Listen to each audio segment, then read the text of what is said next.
Hello there, very good evening and welcome to Let's Talk Politics. I'm your host, Eddie Lane, on this Saturday evening. Of course, there's so much to talk about this evening in the world of politics, ranging from some very ridiculous requests from the opposition and those in support of them, as well as a group has resurfaced after more than 6 years in the wilderness. We have those and more to talk about this evening. Joining me to have the discussion on those issues is no other than my resident Saturday evening guest, Sanjeev Datadin. Sanjeev is a member of parliament for the People's Progressive Party Civic, and of course, he is an attorney at law by profession. Sanjeev, good evening and welcome to the talks. Hi, good evening, Ed. Good evening to your viewers and your listeners. As usual, it's my pleasure to be here. Sanjeev, I want to start. I want to start from the position of the kind of Human Rights Association has resurfaced, a group that disappeared after the 20, matter of fact, yeah, after the 2015 general and regional elections, that we heard absolutely nothing from or about during those 5 years when Guyanese were losing their jobs, when Guyanese were suffering, when we had a dictatorial regime in office in the APNU AFC, where when the no confidence motion was passed in December of 2018, and Granger and his gang completely ignored um, the, the, the, the, the parliament, the rulings of the court, and all sorts of things. And we had all of those. The icing on the cake was post March 2nd, 2020, when the APNU AFC blatantly, in the face of cameras and in the face of the global community, the world over, attempted to steal elections, attempted to deny the Guyanese people their democratic right. We heard absolutely nothing from this so-called Guyana Human Rights Association. But all of a sudden, they are back, straight out of Congress Place, I believe, Sanjay. Ed, it's true. We can even add a few things to that. There was legislation, for example, like the SARA legislation, the actions of Soku. We saw no comments from the GHRA. I mean, I honestly thought, telling you fairly, I honestly thought that the GRA has was no longer in existence. We hadn't heard from them, and the gentleman who's associated with it, we didn't hear from him, nor did I really see him around at any event. So I thought the GHRA had come to an end. But what we have seen is conveniently they have arisen from the dead, as it were. And it's troubling about what they have seen as to be an interesting thing to comment about and what they want their voice to be heard. Let's take, for example, one specific thing: the IRI, the Republican Institute, the International Republican Institute. They're an organization that are non-governmental. They offer support to countries around the world to assist with electoral process management methodologies. They provide funding in some cases. They provide personnel in other cases. They provide the ability for guidance and things like that as to what they want to do. But Ed, IRI has been around in Guyana for a while. I'm sure that every one of your viewers and your listener would remember that in 2015 there was this campaign to get out the vote and to make sure everyone voted. It was known as the Vote Like a Boss campaign. That was IRA. That was them doing their part in what they thought was something that needed to happen in the country at the time, which was to encourage young people to vote, because there was, from whatever studies they had done or whatever information and data they had, they were of the view that young people were not as engaged in the political process, and they had a campaign. It was the Vote Like a Boss campaign. IRI was associated with that, APNU didn't have a problem with that, and they that was in the lead up to the 2015 election when they were declared to be the winners. And then, of course, we have the other part about it. GHRA didn't say anything about it at the time. They thought it was all a good thing. Now that what IRI is doing is meeting with the commission to present to the commission that, look, these are the things. And there could be no sane person, no man, woman, child, anywhere in the world will think that Guyana does not need every assistance it can receive with its electoral process.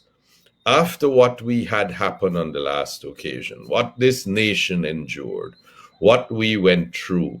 I mean, I am sure, Ed, even if you ask the dogs, the cats, the sheep, and the goat, and the cows on the road, they will tell you you need to try to have a system that's different, and you need to fix it so that it doesn't happen again.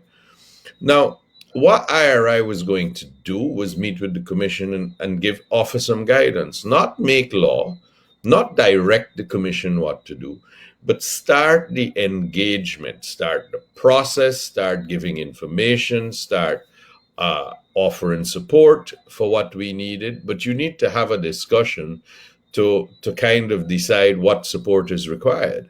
They're not a part of a government. So when they come to give you assistance, they will meet with you to say, well, these are the things that we see they are deficiencies, and we would like to hear from you what your deficiencies. What the opposition commissioners said about having to get approval and having to get this, it's the typical nonsense that they said for 5 months. And in fact, after the no confidence motion, they invent stupid rules. They invent things that they have to be informed, and they have to be informed by Parliament. Why? I mean, in which circular world of madmen do you operate like that?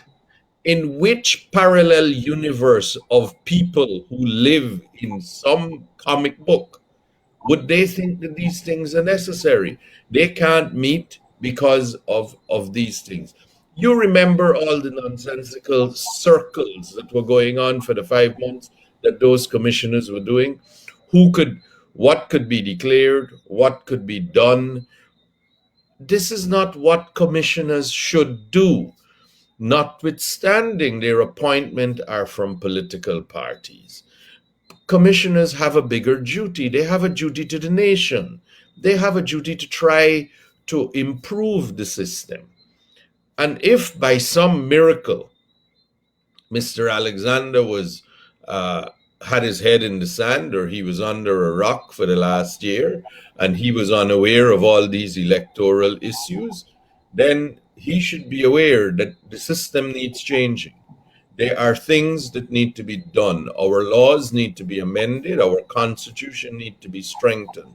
We cannot have people who are public officials working at GCOM deciding what they want to do and have that charade that we had to go through. It is so painful, Ed, that we were thinking every day, would they do the right thing? Would they do the job? Those things must no longer exist. And the only way to ensure that it happens is we've got to have some reform. We've got to put laws in place, and our constitution has got to be adjusted so that these mathematical genius, these wordologists, don't twist things that are plain, simple English into things and hold a nation to ransom. So there've got to be changes. But all that has happened, from what I heard the commissioner say, is identical. It's playing games with words or playing games with children. That's all. IRI, now all of a sudden, we've resurrected the GRA. And the GRA has come to the fore to say, well, you know what? IRI should not be the agency that you must speak to CARICOM. Well, the last time, we are eternally grateful, Ed, for all that CARICOM did to stand for democracy. But we have to balance the realities of the world, Ed. In a global pandemic, our brothers and sisters in CARICOM are struggling. And additionally, we have St. Vincent has a volcano. They have additional difficulties. And there is no reason why we can't listen to IRI and we can't listen to CARICOM as well. It's not an either or situation. We should engage everyone that is willing to engage with us. Now, my personal view, Ed, is I don't see it as being a CARICOM issue.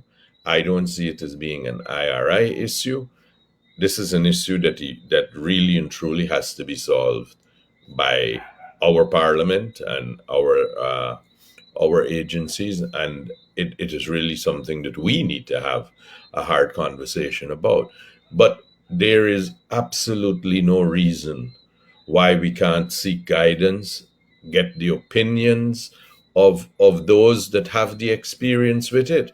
We don't need to reinvent the wheel. We just need to make sure that the mechanics are not fixing it so that it will fall off when they want it to. That's all we have to do. We don't need to criticize and to complain about assistance for the sake of complaining. What would be the reason? CARICOM, I am certain, Ed, I am certain. I mean, I have no particular knowledge. The commissioners might be aware of it and the chairman of the commission, but I am certain that CARICOM will not let it go and this process of reform take place without contributing. I am very certain that our brothers and sisters in CARICOM will certainly contribute. But there is no reason for the Human Rights Association to intervene in this way that is so negative. And the question I've been trying to find out for the last few days, Ed, I can tell you honestly, I want to know who are the other members of this kind of Human Rights Commission. Who are the office bearers? Who are the directors? Who are the committee members, if they have anything? Who are the secretary? Who are the people that came up with this grand idea to do a press release? Those people must stand now, because when it was, the democracy was under threat, the rule of law was being disobeyed, the country was on the brink of anarchy. They were silent. So I'm not sure what the mandate of the Human Rights Association is, but certainly, from what I understand from their name, it should be. I can't see what they were doing during that time. They found their voices. And there are those who have the view, well, why criticize if they only speak now and they didn't speak then? It is their right. Well, the same way it is their right to speak whenever they think they want to speak, it is my right to express my views about it. The issue is, Sanjeev, and I hear you, we're worthy and they have a right to speak.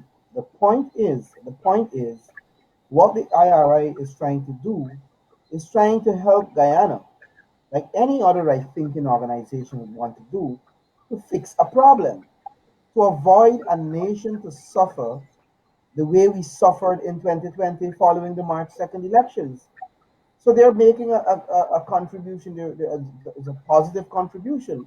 The only people who are going to be fighting against attempts to fix the electoral system to avoid rigging or to avoid people doing what the then government, the now opposition, did are the people who will benefit from a broken system or from a system that is not at its best. So one would want to establish that connection. I mean, these people sat there silently, I suspect, if they were even there during the 5 years and the 5 months when there were real human rights violations in this country.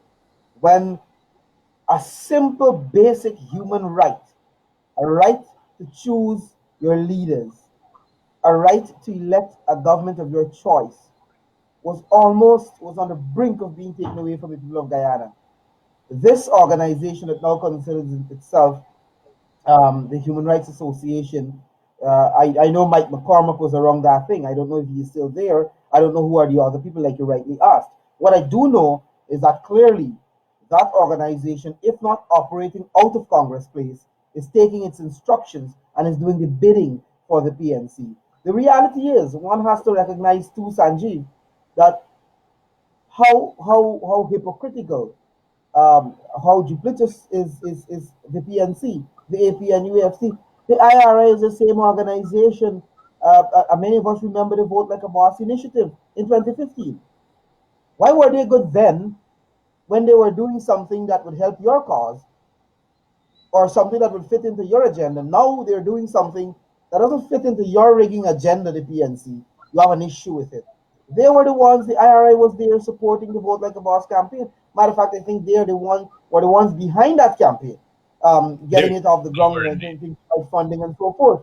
So this hypocrisy, this cherry picking by the PNC and now their surrogate, the GHRA, is not going to work. The long and short of this, the reality is the people of this country want electoral reform. They want the system to be fixed. They want a system when they cast their votes, they know that their votes will be counted and it will be counted fairly. And that is all the people are asking for. That is all the PC government is interested in. And that is all I think the IRA is interested in. The only people who were fighting, same thing we had, when we look at what was happening during that 5 months, the only people who had a problem and were unable to release their statements of poll was the PNC. The only people who recognized that they didn't that who didn't recognize that they lost the elections was the PNC. The world recognized that. Hundreds of countries around the world said, "You lose the elections, you need to give up. You need to allow the duly elected government to take office." All the political parties except the PNC recognized that the PNC lost the elections. Here again, everybody wants electoral reform to fix a broken system. Well, I shouldn't say a broken system per se, but to fix the issues in the system, to ensure that the elections going forward, there are absolutely no question and there are no room for people to attempt to manipulate the electoral system. Except the PNC. They are the only ones who don't want it.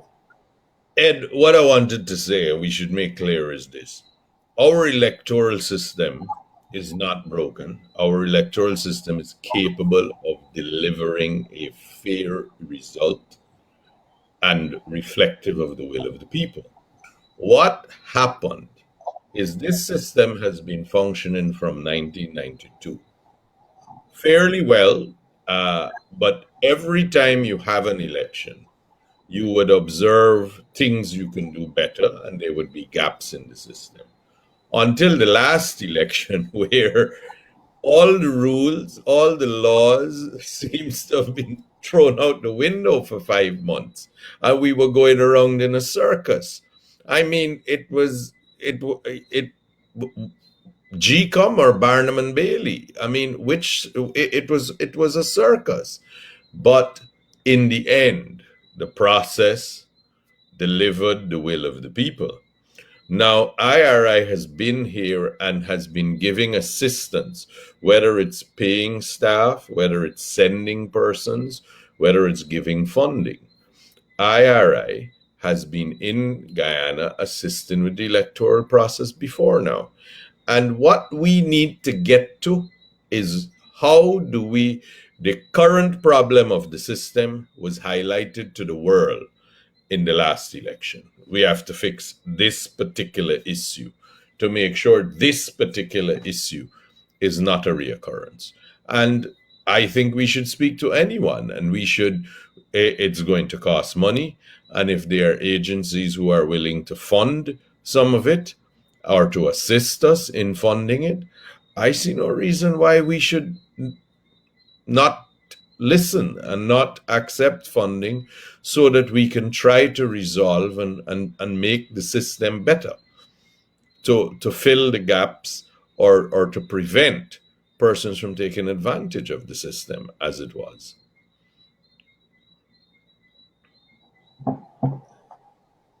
Thank you, ma'am. Thank you very much, Sanjeev. And and when we talk about, when we talk about and most of the issues we have to discuss tonight, coincidentally, if I should say, are related to elections and electoral systems and all sorts of things. And when one examine, for example,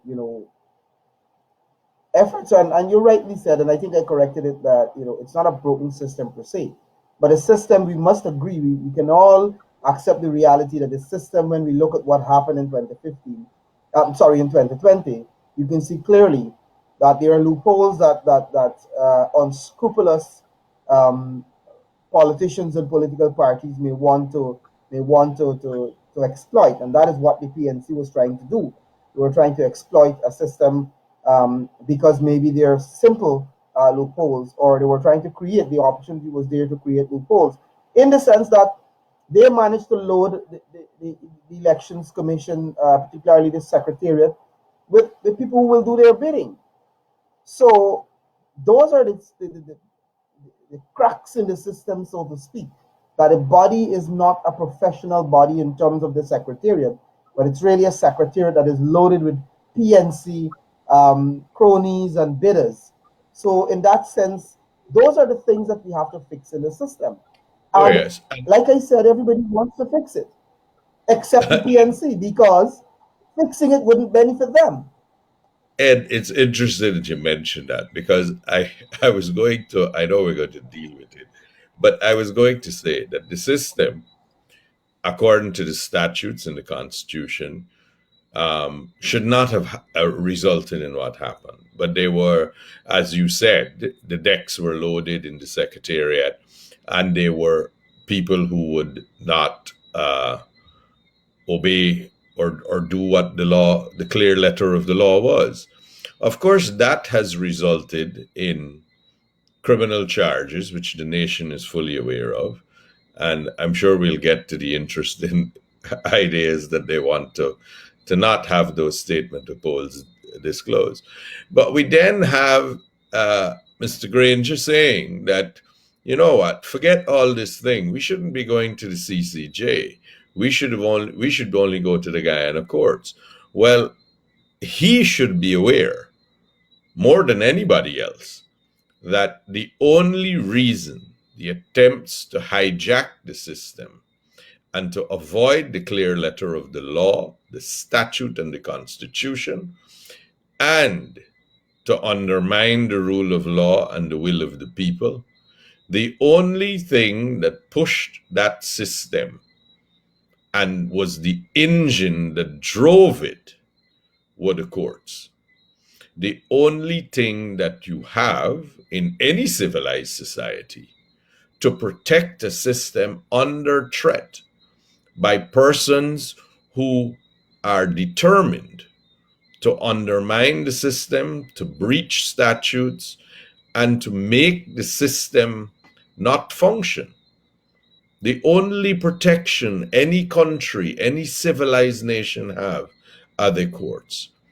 And if we are to look at what happened from the day of the no confidence motion all the way to August 2nd last year, it was the court that was the engine room that drove the system to do its job, that ensured that the will of the Guyanese people were not defeated by willy-nilly people who wanted to undermine and to essentially steal an entire election.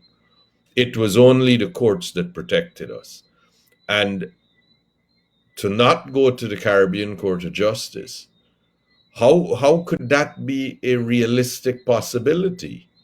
Um, I understand that what Mr. Granger is saying is that we should not take electoral matters to the Caribbean Court of Justice.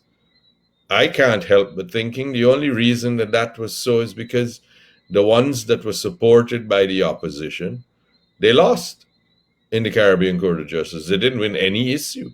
But if there was no Caribbean Court of Justice, and if we didn't have those judges stand for democracy and the rule of law, what would we have had, Ed? We would have had, firstly, Patterson would have been the chairman of GCOM.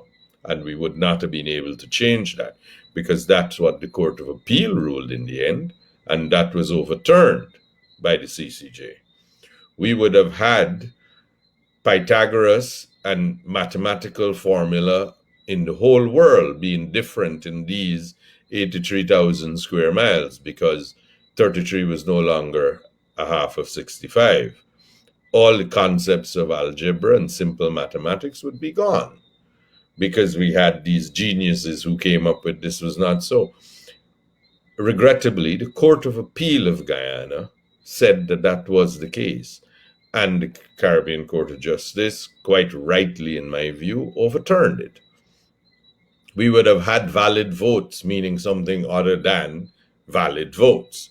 Um, it we would have had a court that would have allowed an invitation to Mr. Lowenfield as the chief elections officer to have some check balance, judge, jury, executioner style kangaroo system to decide what was a valid vote or what was not a valid vote. Essentially, the rule of law didn't matter. What the whole nation had to satisfy was Mr. Lowenfield, apparently, as to what was a valid vote. Not the Representation of the People Act, not the Constitution, but in fact, nor the people who counted it. We had to satisfy Mr. Lowenfield, apparently, one man who clearly was bent on delivering a result that he was in his interest, a result that he delivered 3 times with vastly different numbers. Now, we would have been stuck with that unless there was guidance from the Caribbean Court of Justice to overturn what was in that judgment.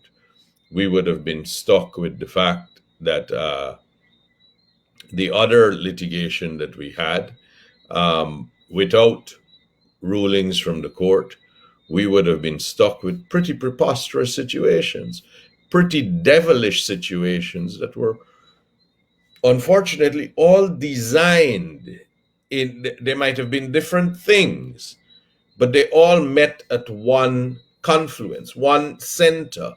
They all had one objective: to steal an election. And there were various persons who participated in this, each one with the same objective, just being done different ways. The counts, the undermining of the counts, the refusal to produce SOPs, these are all things that have gone. And in the last week, it appears that what the opposition and their representatives are seeking to do is try to rewrite history and somehow fashion this naked aggression to steal an election in some diplomatic and package it in some acceptable way by eating away or attacking the fringes of the entire process, which I mean, to cloak their naked attempt to steal the election. That's what it appears to be. And it's interesting that when the Human Rights Association said no IRI should be here, in the same week we have the Mr. Granger saying we shouldn't be going to the CCJ anymore, and in the same breath we have the people who are charged in court wanting not to have the SOPs disclosed.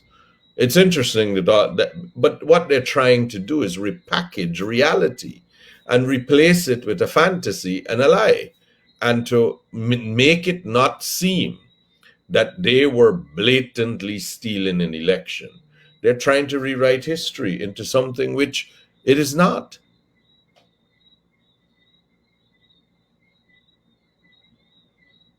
And Sanjeev, I'm happy you raised the whole issue of Mr. Granger, who was finally surfaced, by the way. He's been hiding in Pearl for the longest while, but there seem to be some genuine problems down at Pearl there, I can tell you. Because when you listen to what is coming out of this guy's mouth, this man, with a great of respect as a former president, sometimes you beg to question his whether his mental faculties are really intact. Talking about the final arbiter should have been the appeals court.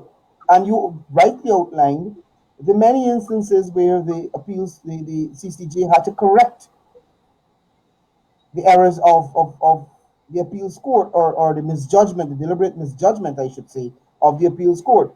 And one has to ask the question, why was the chancellor available, for example, and never sat in one of these cases? But Mr. Reynolds, I think is his name, the gentleman who's from the army, the same army guy, like Granger, like Harmon, uh, like all many of the others, Best and all the others, was sitting deliberately in these matters, and the judgments were going a specific way. One has to ask the question, has there been any solid, legitimate, or any reason whatsoever as to why the chancellor wasn't on the bench for those cases? The other thing I wanted to point out is that when one examines the rulings of the CCJ and you examine the rulings of the Chief Justice in most instances, in those cases, you see the similarity that they were based in pure law. They were based in pure law. When you look at the rulings of the appeals court, they were purely political rulings in the favor of Mr. Granger and his gang. And had it not been for the CCJ, we would have been sitting here with an illegitimate government in office, a government that didn't enjoy the support of majority of the people because they got 217,000 votes. The PPP, the legitimate or the duly elected government, received 236,000 votes. The reality is, had it not been for the CCJ, had it not been for the diligence with which the judges at the CCJ handled those matters, and the kind of research and the kind of ruling that are rooted in law that were given, we would have been in a situation where, and that is why Mr. Granger is going to say that. He's going to always shout that, oh, let the appeals court should have been the final arbiter in this matter, because those rulings would have gone in his favor because he had his army buddy on the bench there. So, to come to tell us that somehow, and that is why I'm saying that we have to check whether this guy is issues with his mental faculties. To come now to say these kind of nonsense that he's mentioning now, coming out of the woodworks, by the way, I think he got a bit upset that Harmon seemed to be stealing the thunder when it comes to being stupid and being misleading and so on. So he wanted to come out to say, look, I'm not going to allow a Harmon to take the lead. I'm going to come out. But the question still remains, Sanjeev. Look at the composition of the bench. Look at who are the people who were forcing and were hustling to be on the benches for the appeals court. And look at the rulings of individual judges, and you make your judgment. Well, I don't want to get into trouble. I'm still a practicing attorney. But I would say this, Ed. In one of those matters, to be fair to the Chancellor was, she sat in one of those election matters, the one with the majority. The Chancellor, in fact, was one of the two judges. There was a majority decision. And in fact, all of the decisions ended up being majority decisions. And in the majority decision that the Chancellor sat, regrettably, the Chancellor was overturned by the CCJ. The Chancellor had ruled that 33 was not a majority.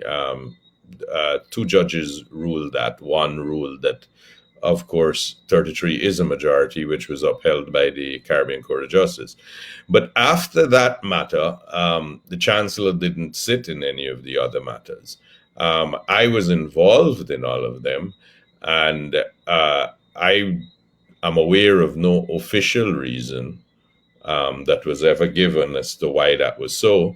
But Justice Reynolds, who is in fact a High Court judge, not a Court of Appeal judge, um, under the provisions of the statute and the rules, what can happen from time to time is a High Court judge, at the discretion of the Chancellor, can be elevated to hear a particular matter with two other Court of Appeal judges.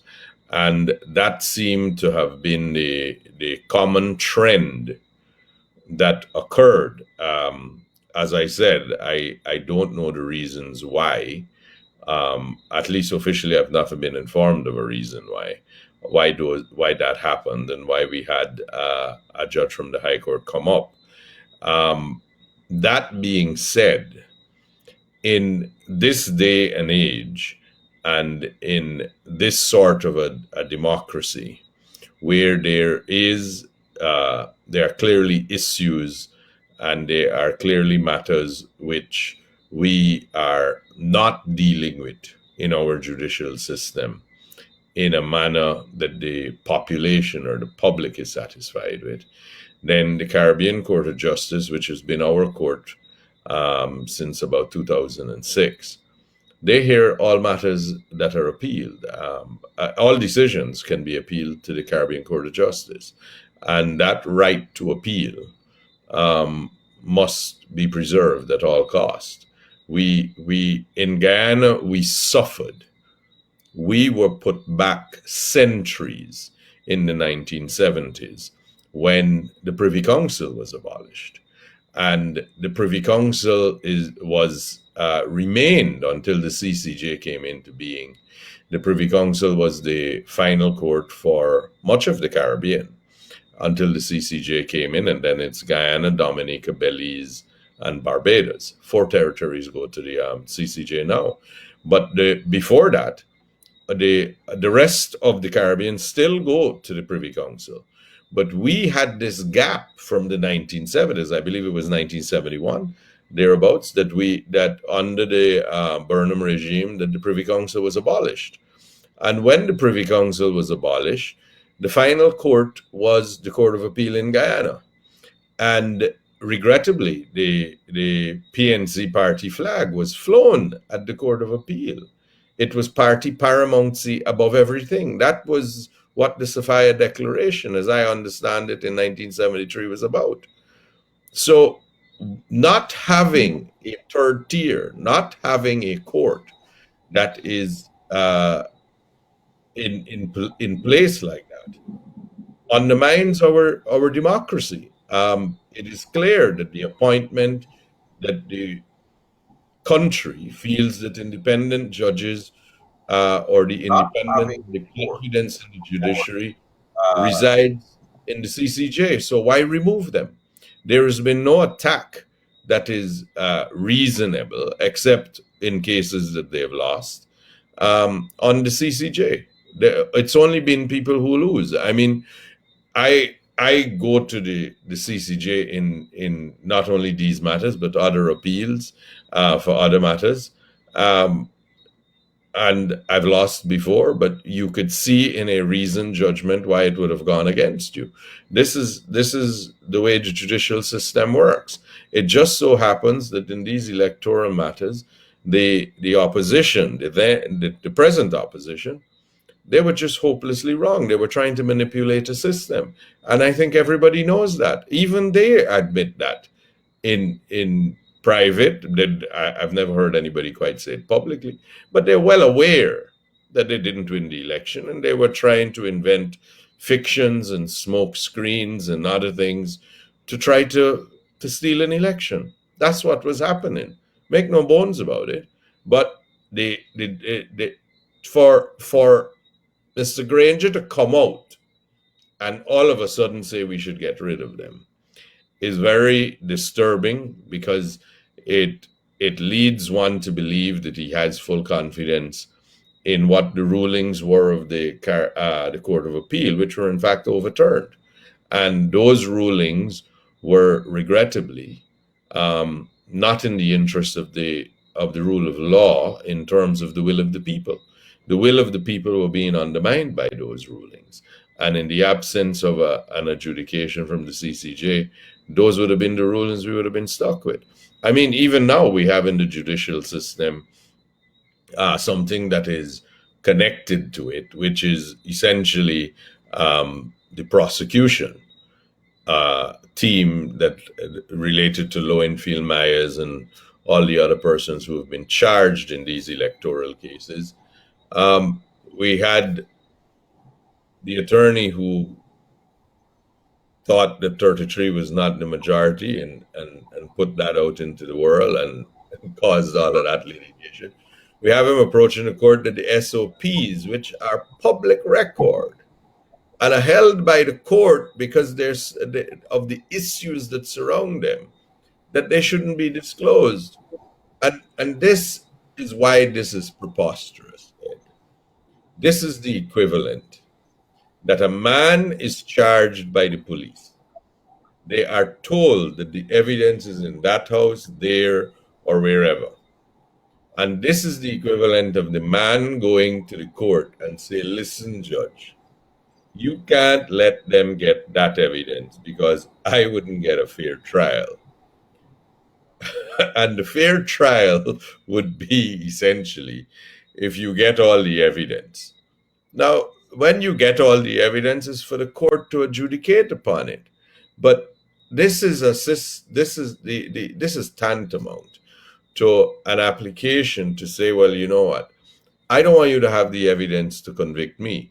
I want you to not have that evidence. So we must do a trial without any relevant evidence that might prove that I'm guilty, which is just preposterous. I mean, this is a public record. It is just that the chief executive officer, which Lowenfield was at GCOM, he received all these statement of polls. He didn't want to show it.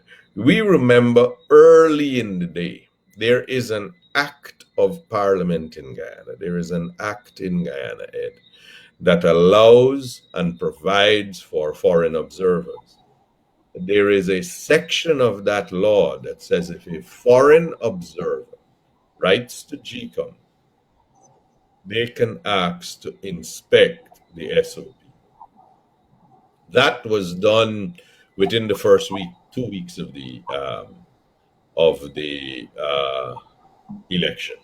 Within the first 2 weeks, I saw letters written by the European Union, I believe it was, and they asked to never. The law says they're entitled to do that. The CEO said no.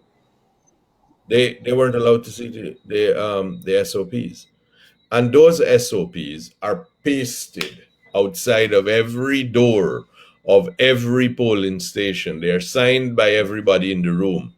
The the the polling officer, the polling agent, the person, all the observers that are there, all the political parties that have representatives, the counting agent, they all sign this document. It's produced in on carbon sheets. So they write them out. So there are four automatic copies, and then they write another four, as many as needed. And when they're finished and the count is agreed and everybody in the room agrees this is the count, they take one and they paste it outside on the wall, or usually the door of every single polling station. And it is supposed to remain there. But you, Ed, had obtained footage which since last year that you shared with me, where there were persons that were going around pulling down all of the SOPs that had been posted when it became apparent that there were persons going around from the PPP and the other political parties taking pictures of what they were seeing on all the polling outside of all the polling stations. So this attempt to say that you don't want them to be disclosed is very troubling. It's a matter that will be adjudicated upon the court. But it sounds very strange that you're having a trial and there is relevant evidence which was in your possession, Mr. Lowenfield's possession, and now is in the possession of the court, and you don't want anybody to see it. It makes you wonder why, and whether I don't want to venture. It's too scary to venture, hazard a guess about that. But that's just preposterous. I don't see how that could have, how you could legitimately say that cogent and relevant evidence shouldn't be made available to the court at which a trial is going to go on. Can't see the logic of it, but we will see. The court, it's before the Chief Justice, and she will surely adjudicate upon it soon enough. a lot of things that involve the PNC or the opposition. You just spoke out Mr. Granger and him talking about, the final arbiter should be the Court of Appeal, because the Court of Appeal was obviously ruling in his favor throughout the issues in the 5 months after the elections. Um, Obviously, the same thing with Lowenfield, and this is the attitude of Lowenfield all along. He never wants the right information to get out. He was coming up with all sorts of numbers. When Mingo was asked to produce to show us the spreadsheet from which you're reading those numbers and let us see what you have there, let us do the comparison, he refused. He said, "What I have, and what you have, you have." And now that you're in a position where the court is requesting, like you rightly said, Sanjeev, the evidence, you are going to the court to say, "Look, could you grant me an injunction barring the court from getting the evidence, because if they get the evidence, it will show that I committed a criminal offense." I mean, think about it, and you put it quite nicely, and I think the only reason you have Nigel Hughes filing that is because that is his thinking. This is the same man who said 33 is not the majority of 65, who came up with the half man formula. I know he was considering, anyway, I shouldn't go down that road, but considering talking about the half man, he's now back to say, "Look, court, please prevent yourself from accessing the statements of Paul, because the statements of Paul will convict um, my client." So, and this shows, Sanjeev, importantly, the behavior, the request to prevent the court from accessing shows that Lowenfield and the others are trying to hide something. Because if I'm not guilty of anything, if I know the statements of Paul have the same information that I have been talking about, I've released, I would be willing. I would, matter of fact, tender the statements of Paul without the court asking for it. To say, "Look, I'm accused of falsifying numbers, but look, here are statements of Paul telling you that the numbers I read are the correct numbers." The minute you're trying to hide that is you saying to the court indirectly, "And look, I'm guilty, but I don't want you to see the evidence, because with the evidence, I'll be convicted." This is the mentality of the PNC. This is the gang that we're dealing with in opposition. And I don't divorce for no reason. Lowenfield and the others from the PNC, they're part and parcel of the same gang. They were doing, those were the foot soldiers, those are the people who were doing the bidding for the PNC in GCOM, trying to steal the elections and to deny the legitimate winner, the People's Progressive Party Civic, the government. Those are the people who were doing that. That is what they were there. That is why he said the system is broken when you consider how the secretariat is constituted, the people in the secretariat, Lowenfield, Myers, the Region 4 guy, the IT guy Mingo that was caught with the flash drive. Um, all of them are and PNC hack Mingo. that were placed in the Remember secretariat. the story I read. I read only this week, I believe it was, that Mr. Mingo, I think he was granted a house lot before he applied for it, or the same day he applied for Yes, it. before he applied, he got the house lot. And I also saw that there was correspondence documents being posted about somewhere in Millie's hideout that is supposedly associated with 50 other plus persons. acres in Millie's hideout. Yeah, and those are very concerning things, and those are things that leads you to believe that there must be a different. The system has got to be um, protected from such things and such persons who may have been influenced or are likely to be influenced or are likely to be in a situation where they might be influenced in a way that does not bode well for the people of Guyana. I mean, the simple task that they have to do is that they have to follow the law. And from what I have seen, we've seen it published in Parliament about the salaries of the persons who work at GCOM. They're in the top 1% of the nation. the salaries that are being paid to the persons at GCOM. I believe that Mr. Lowenfield, I saw the newspapers and I heard in Parliament that since that time he's been paid a substantial amount of money, and that's his salary. He's well, if it's your salary, no quarrel about that, but you must do your job. And in the top 1% of the nation, top 1% of all of earners, GCOM salary scales are in that level. And that's why I believe it is there. It is there because the hope is that you find people who will not undermine the system.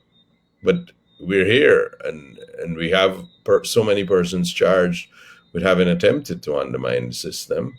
We have so many people who did things that don't make any sense having regard to the law and the Constitution. So clearly, that's the fix that we need at this time, at least. It doesn't matter how much, though, Lowenfield or Nigel Hughes or any one of them attempt to think they can suppress evidence in these matters. People are going to be held accountable because I think the evidence is laying bare before everyone as to what happened. Um, when Lowenfield attempted to make those, in the first instance, Mingo attempted to make those false declarations. When Lowenfield rushed to get final report with numbers that he knew, that's the man who calculated and prepared two declarations for the same elections, but his numbers were totally different for both declarations. The same elections, the same people voted.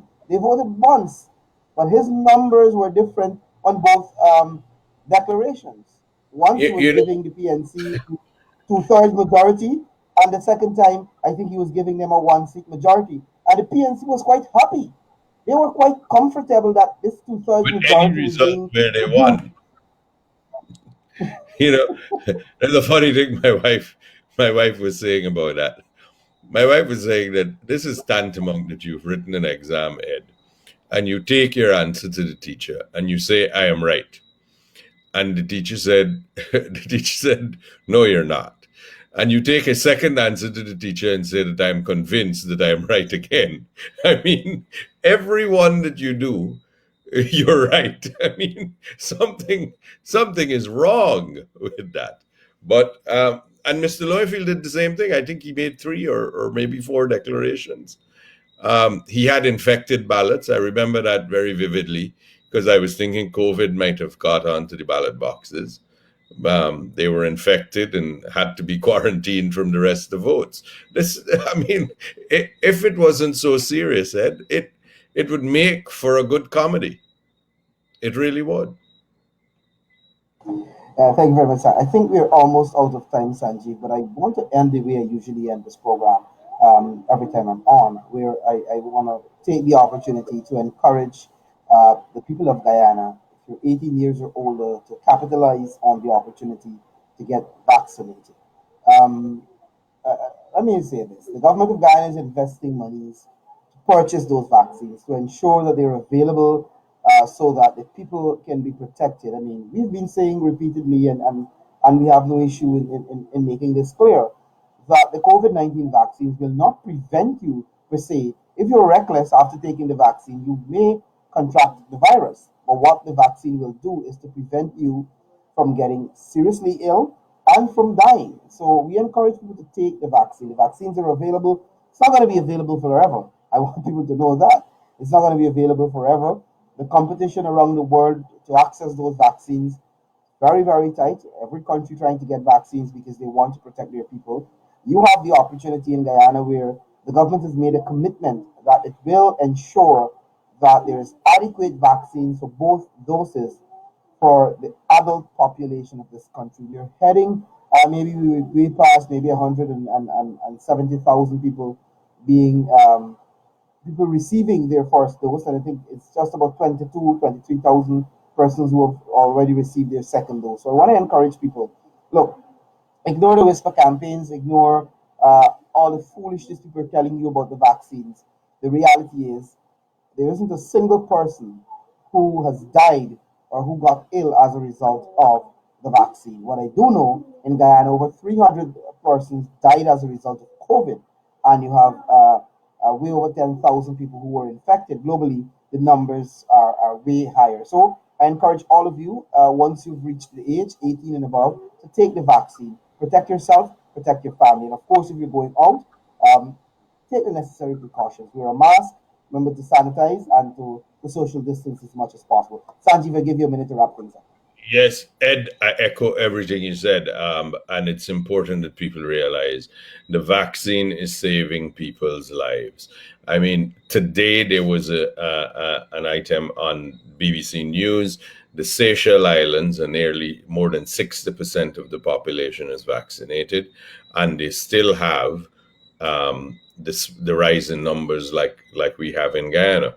But what they have said very clearly is a large part of that is resulting from people being irresponsible because they're thinking people are vaccinated or have had the vaccine and they're vaccinated. So the people are letting their guard down, as a result of which those who haven't had the vaccine are being severely affected. And even the ones who have had the vaccine, they're all get if they do contract it, they're not being hospitalized, so it is saving lives. We have to understand very, very carefully that when 160,000 more than 160,000 adults have had a first dose, and that number is going to keep rising, people have to be encouraged to still wear the mask, still social distance, still wash your hands, still do all of that. And but what will happen? It's human nature. It's not right, and it's not what we should do. But people kind of relax a little bit because of it, which will mean those who don't have the vaccine are going to be at greater risk, because the ones who have had the vaccine, even if they are to likely, or if they're to get COVID, they are not likely to have such severe symptoms. But the ones who don't have the vaccine will are in danger. So the whole idea is for the country to move forward. The health minister, Dr. Frank Anthony, said everybody's worried about wearing masks and doing things like that, and everybody's fed up of it. Yes, but COVID's not fed up yet. COVID's still doing its job. That's the first thing. Second thing, if you want to get to the point where you're not wearing masks and where you're doing that, everyone has to go take the vaccine so that we can all move forward. It's our only path out. I beg you, please, everyone, take the vaccine. Don't listen to the Facebook doctors. Don't listen to the conspiracy theorists. There is good reason why hundreds of millions of people have taken the vaccine. And Ed, of course, good night to you. Good night to all our viewers. Good night to the listeners. And be safe, and may your God be with you. Thank you very much, Sanjeev, and thank you very much to our viewers and our listeners. It's a pleasure. It was a pleasure to be with you for the last hour or so on this Saturday evening. Of course, we're going to be back with you tomorrow evening. Michael Gordon is going to be with you. I'm going to be back again on Tuesday evening, God's willing. Until then, I encourage you, those of you who have reached the age of 18 or above, to take your vaccines, and of course, to wear your mask, sanitize, social distance. Let us together fight this pandemic and get out of this. That's the only way our country is going to move forward. Sanjeev, thanks for being here. Reviewers, thanks for watching. See you. Have a good rest of the day.